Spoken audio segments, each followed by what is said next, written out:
अस्सलाम वालेकुम। Class 11th subject accountancy question number 15 और क्वेश्चन नंबर 20 आज हम सॉल्व करेंगे। यूनिट है bills of exchange. Question number 15 है Ganga sold goods to Monica worth ₹20,000 on June 1, 2003 and on the same day drew a bill on Monica for a period of 4 months. The bill is dishonored on due date. Ganga paid ₹100 as noting charges. Show the journals of both Ganga and Monica. यहाँ पर क्या हुआ है, जो bill है वो dishonour हुई है, तो उसके बाद गंगा ने पे किया ₹100 एज नोटिंग चार्जेस। और हमें क्या करना है, हमें इसकी जर्नल एंट्री करनी है in the books of Ganga and Monica. सबसे पहले in the books of Ganga जो सेलर है उसके बुक्स में हम जर्नल एंट्री करेंगे। हम क्या करेंगे, जून 1 में हम क्या लिखेंगे, Monica's account debit to sales account, क्योंकि ये क्रेडिट सेल है इसलिए मोनिकाज का अकाउंट यहाँ पर डेबिट हो जाएगा। और अमाउंट है 20,000 डेबिट में भी और 20,000 क्रेडिट में भी।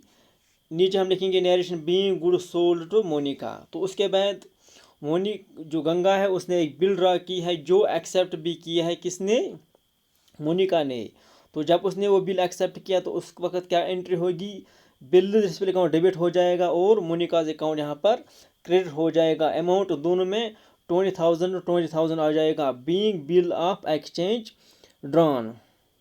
उसके बाद मोनिकाज अकाउंट यहाँ पर हम फिर से डेबिट करेंगे और बिल डिस्प्ले अकाउंट को हम यहाँ पर क्रेडिट करेंगे और कैश अकाउंट को भी यहाँ पर हम क्रेडिट करेंगे, क्योंकि जो बिल है वो डिसऑनर हुई है और जो गंगा है उसने ₹100 पे किया है एज नोटिंग चार्जेस। और ये जो ₹100 है ये पहले कौन पे करेगा, गंगा। और ये जो ₹100 है ये फिर किससे ये रिसीव करेगा, जो बायर है, मीनस जो यहाँ पर कौन बायर है, मोनिका है। तो इसमें आएगा 20,100 और बिल में आएगा 20,000 और कैश अकाउंट में आ जाएगा ₹100। तो ये जो डिसऑनर ऑफ बिल है इट सिंपली मीन जो बायर होता है जिसको हमने बिल ड्रा की है, जब वो अपनी कमिटमेंट पूरी नहीं करते हैं तो उसे हम कहते हैं डिसऑनर ऑफ बिल। और यहाँ पर जो बिल है वो किसके पास है टिल ड्यू डेट, जो सेलर है जिसने बिल ड्रा की थी। तो इसलिए जो हमने अक्टूबर 4 में जर्नल किए है वो जो पहले हम एंट्री करते थे तो उसकी रिवर्स एंट्री यहाँ पर हमने की है, क्योंकि मोनिका अकाउंट को यहाँ पर हमने इसलिए डेबिट किया है क्योंकि जो मोनिका है वो एक डेटर है कंपनी के लिए, और जब वो डेटर है उसने बिल पे नहीं की है तो वो हम रिवर्स करेंगे, मीनस मोनिका अकाउंट फिर हम डेबिट करेंगे। अमाउंट क्या है 20,100। ये 100 कौन सा अमाउंट है जो एक सेलर ने चार्ज किया है एज नोटिंग चार्ज। अब हम क्या करेंगे, in the books of Monica में जर्नल करेंगे। इसमें हम क्या करेंगे, सबसे पहले परचेज अकाउंट को हम डेबिट करेंगे और गंगाज अकाउंट को यहाँ पर हम क्रेडिट करेंगे, क्योंकि जो गंगा है उनसे गुड्स परचेज किए हैं किसने, मोनिका ने। और ये जो गंगा है, गंगा इज ए गिवर, इसलिए गंगा अकाउंट यहाँ पर हम क्रेडिट करेंगे। और ये जो गंगा है ये मोनिका के लिए एक लाइबिलिटी है और rule for liability is debit the decrease credit the increase. और ये जो लाइबिलिटी है ये इंक्रीज हुई है मोनिका के लिए, that is 20,000 being goods purchase from Ganga. उसके बाद गंगाज अकाउंट डेबिट हो जाएगा और बिल्स पेबल अकाउंट क्रेडिट हो जाएगा, क्योंकि जो बिल है वो एक्सेप्ट की है मोनिका ने और जब उसने वो बिल एक्सेप्ट की है वो बिल मोनिका के लिए बिल्स पेएबल बनेगा। नीचे हम लिखेंगे narration being bill of exchange accepted. Amount दोनों में सेम आएगा 20,000। उसके बाद अक्टूबर 4 में क्या हुआ है, जो बिल है वो डिसऑनर हुई है और जब बिल डिसऑनर हुई है तो उस वक्त हम जो एंट्री है वो रिवर्स एंट्री करते हैं।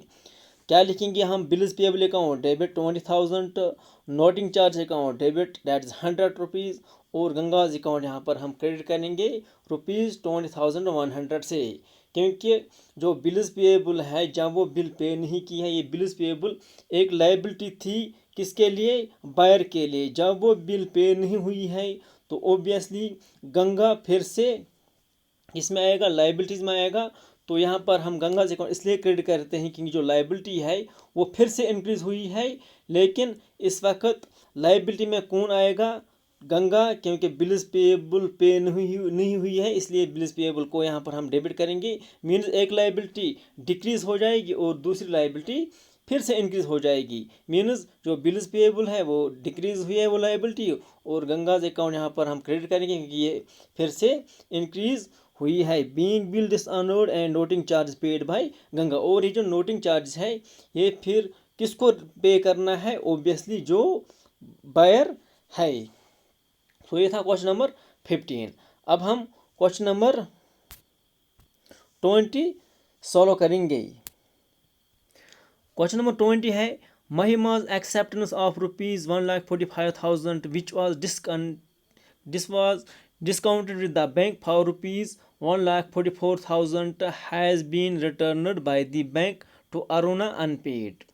Bank has notified that ₹500 has been paid as noting charges journalized in the books of Mahima and Aruna.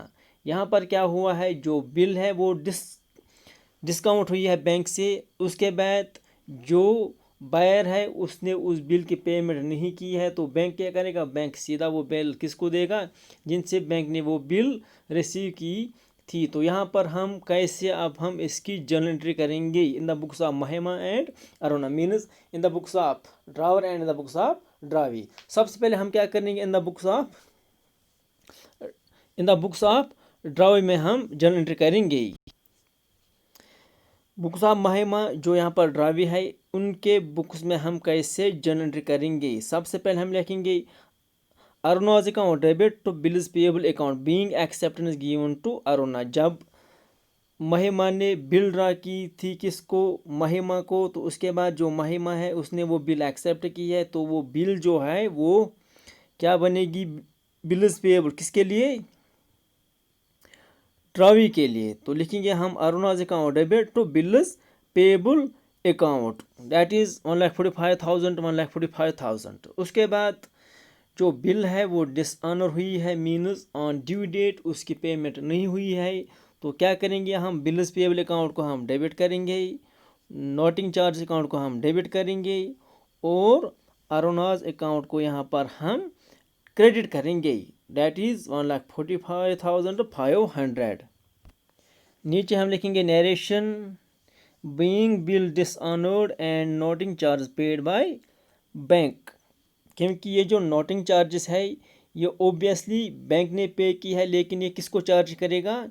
जो ड्रावर है। अब हम इन the books of Aruna mean जो ड्रावर है उसके बुक्स में हम कैसे जर्नल एंट्री करेंगे? लिखेंगे हम सबसे पहले bills payable account debit to Mahima's account being bill received from Mahima. जब बिल ने वो बिल एक्सेप्ट की है जो ड्रा हुई थी, वो बिल एक सेलर के लिए क्या बनता है? Bill receivable, that is 1,45,000 1,45,000।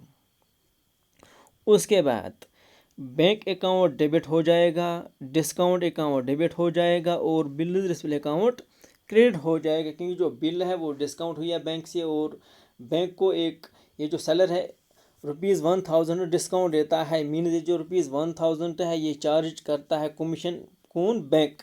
और जब बैंक ये कमीशन चार्ज करता है तो ये एक जो सेलर है उसके लिए एक्सपेंसेस है, तो इसलिए यहाँ पर हमने इसको डेबिट किया है, डैट इज़ 1,000। और बैंक अकाउंट हम लिखेंगे 1,44,000, मीन जो रिसीव करता है अमाउंट बैंक से एक सेलर वो है 1,44,000 और बिल रिसीवेबल अकाउंट को हम करेंगे क्रेडिट, डैट इज़ 1,45,000, क्योंकि ये जो एसेट है ये डिक्रीज हुआ है जब हमने अमाउंट बैंक से लिया है।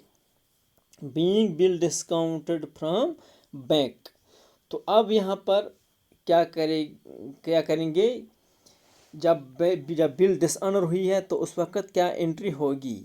महिमाज अकाउंट डेबिट हो जाएगा 1,45,500 से और बैंक अकाउंट क्रेडिट हो जाएगा 1,45,500 से। Being bill dishonoured and noting charge rupees paid by bank, क्योंकि बैंक क्या करेगा? बैंक अपना पैसा वापस मांगेगा किससे? सेलर से, और वो है 1,45,000 और ये जो ₹500 है जो नोटिंग चार्ज पे की है बैंक ने वो भी वापस लेगा सेलर से। इसलिए यहाँ पर हमने महिमाज अकाउंट को डेबिट किया है, कितना 1,45,500 से, और बैंक अकाउंट को यहाँ पर हमने क्रेडिट किया है 1,45,500 से।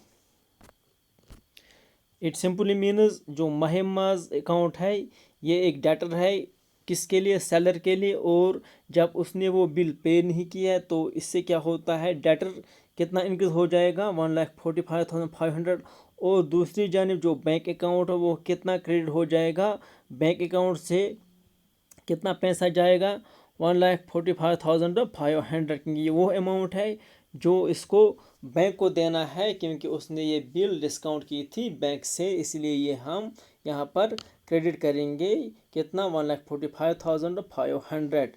1,45,000 वो अमाउंट है जो उसने बैंक से रिसीव किया था, लेकिन जब बिल डिस्काउंट हुई है तो ये अब किसको पे करना है, जिसने बिल ड्रा की थी, जिसने बिल प्रेजेंट की थी बैंक को। तो इसलिए इन द बुक्स ऑफ ड्रावर जो यहाँ पर अरुणा है वो क्या करेगा, बैंक अकाउंट क्रेडिट करेगा 1,45,500। होप आपको ये समझ में आया होगा। Thank you very much.